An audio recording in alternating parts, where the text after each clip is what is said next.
மகாபாரதம் பாகம் 15. காந்தாரியின் வரம். 100 குழந்தைகளின் பிறப்பு. காந்தாரி சிவன் கொடுத்த வரத்தால் 100 குழந்தைகள் பெறுவதற்கான வரத்தை பெற்றிருந்தாள். 2 வருடங்கள் கழித்த போதும் அவளால் குழந்தையை ஈன்றெடுக்க முடியவில்லை.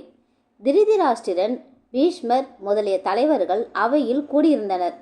அப்பொழுது ஒற்றர்கள் அங்கு வந்து, பாண்டுவுக்கு மகன் பிறந்துள்ளான், அவனின் பெயர் யுதிஷ்டிரன் என கூறினான். இதை கேட்டு திருதராஷ்டிரன் கோபம் கொண்டான். பீஷ்மர் மகிழ்ச்சி அடைந்தார்.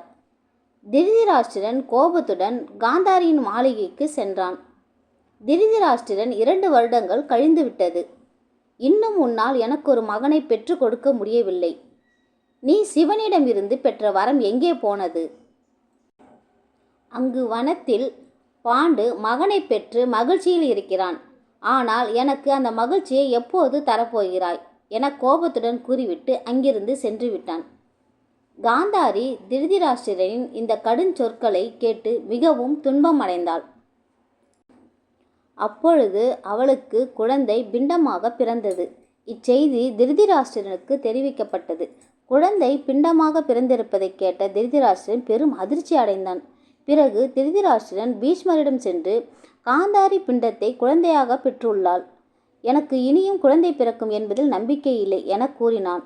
இதை கேட்ட பீஷ்மர் பெரிதும் கவலை கொண்டார். உடனே தன் தாய் கங்காதேவியிடம் சென்று கூறினார். கங்காதேவி, பீஷ்மா சிவனிடம் வரம் என்றும் பொய்யாகாது. ஏற்கனவே குழந்தைகள் 100 விதைகளாக பிறந்துவிட்டனர். அவர்களை மனிதர்களாக பிறக்க வைக்க வியாசரால் மட்டுமே முடியும் என்றாள். இதை கேட்டு மகிழ்ச்சி அடைந்த பீஷ்மர் திருதராஷ்டிரரிடம் சென்று, வியாசரால் மட்டுமே 100 குழந்தைகளை நமக்கு தர முடியும் என கூறினார். அதன் பின் வியாசர் அஸ்தினாபுரம் அரண்மனைக்கு வந்தார். வியாசரை பார்த்த அனைவரும் அளவற்ற மகிழ்ச்சி அடைந்தனர். வியாசர் 100 குழந்தைகளுக்கான பூஜையை ஆரம்பித்தார். 100 பானைகள் அங்கு வைக்கப்பட்டிருந்தன. வியாசர் அப்பானைகளுக்கு பூஜையை செய்தார். பூஜை முடிந்த பின் பலத்த இடியும் காற்றும் வீசியது.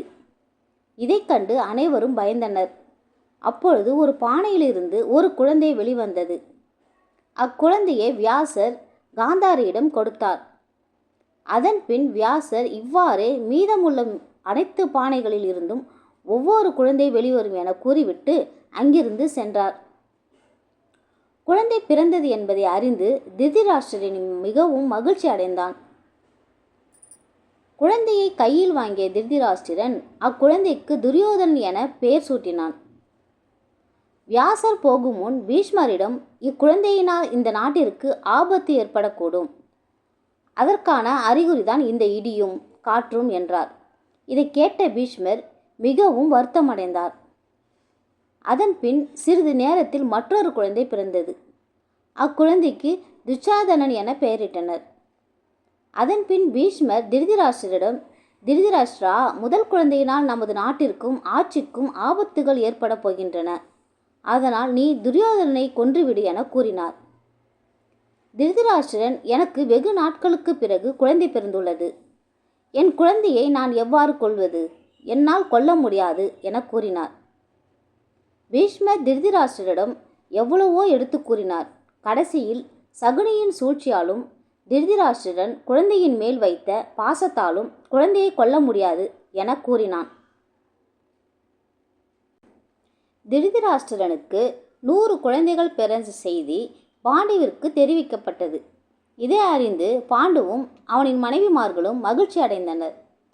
ஆனால் பாண்டுவின் 2வது மனைவியான மாத்ரிக்கு மட்டும் மனதில் கலக்கம் இருந்தது. மாத்ரி பாண்டுவிடம், மன்னவரே, காந்தாரி 100 மகன்களை பெற்றுவிட்டாள். குந்தியும் தங்களுக்கு மகன்களை பெற்று கொடுத்து விட்டாள். ஆனால் என்னால் தங்களுக்கு புத்திர பேறு கிடைக்கவில்லையே என்பதை நினைத்து நான் மிகவும் வருந்துகிறேன் என்றாள். அதன் பின் பாண்டு குந்தியிடம் சென்று, தேவி, மாத்ரி தன்னால் குழந்தை பேறு கிடைக்க பெறவில்லை என்பதை நினைத்து மிகவும் வருத்தம் கொள்கிறாள் என்றார்.